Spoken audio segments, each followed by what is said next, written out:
can gain a lot from fostering teenagers. They've got a lot to share, a lot of life stories, a lot of life history to share with you.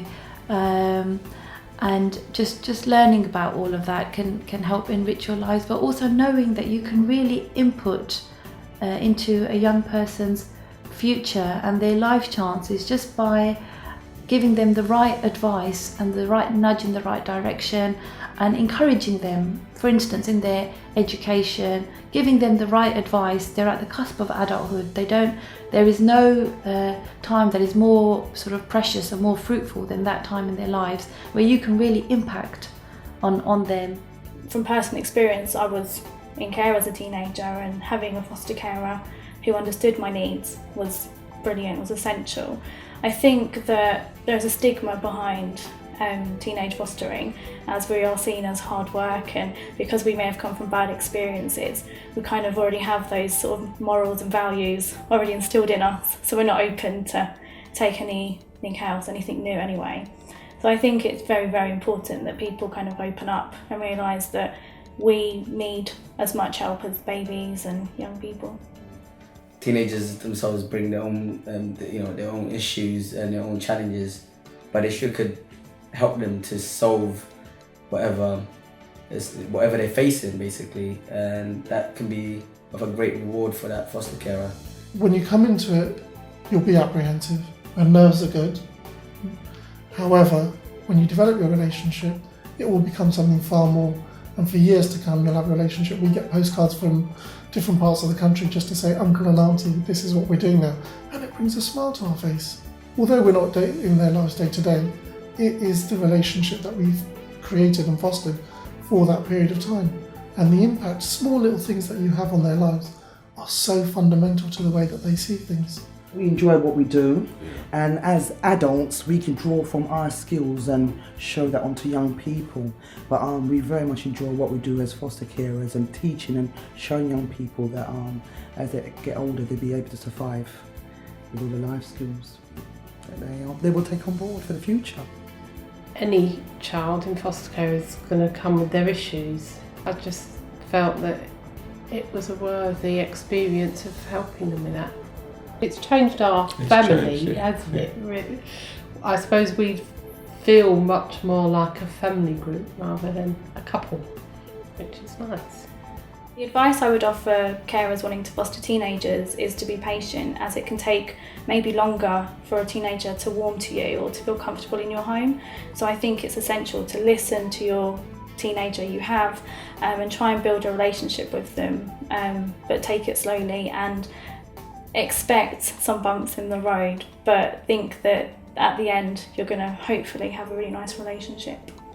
We have been teaching our teenagers life skills, which could include budgeting, shopping, cooking, laundry skills, and life independency.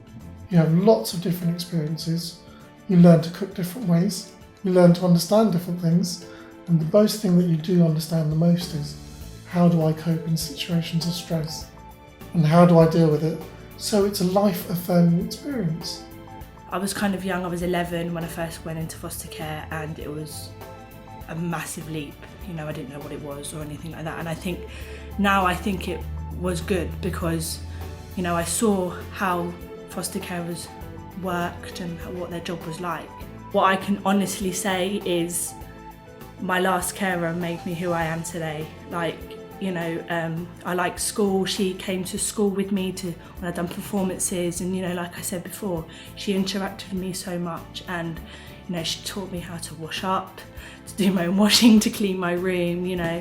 It's just amazing, because if she didn't teach me that, I'd probably be in my flat now cooking ready meals from a microwave. It's just simple things like that, and we still keep in contact now.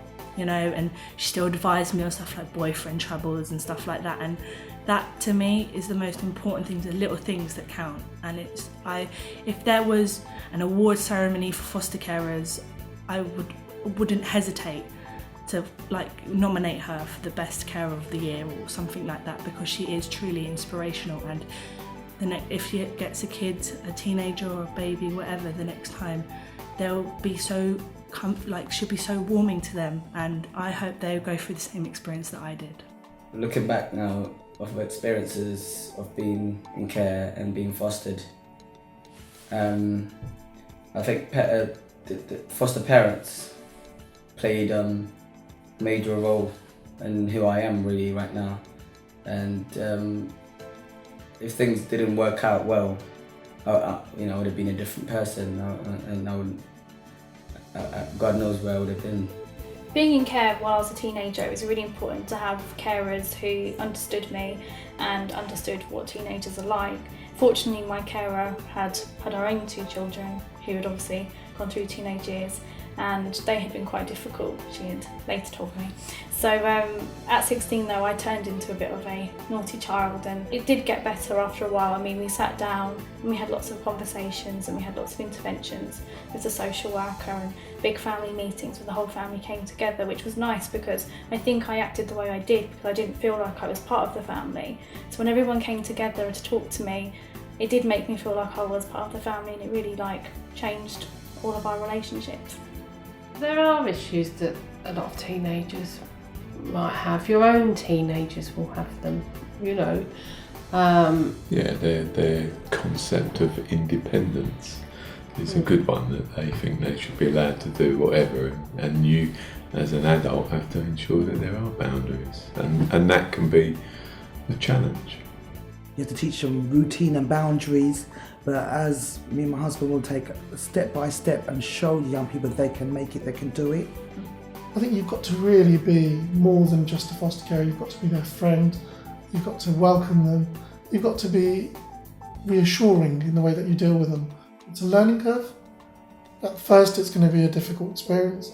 It will plateau off, and then you'll try and understand each other, almost like a relationship.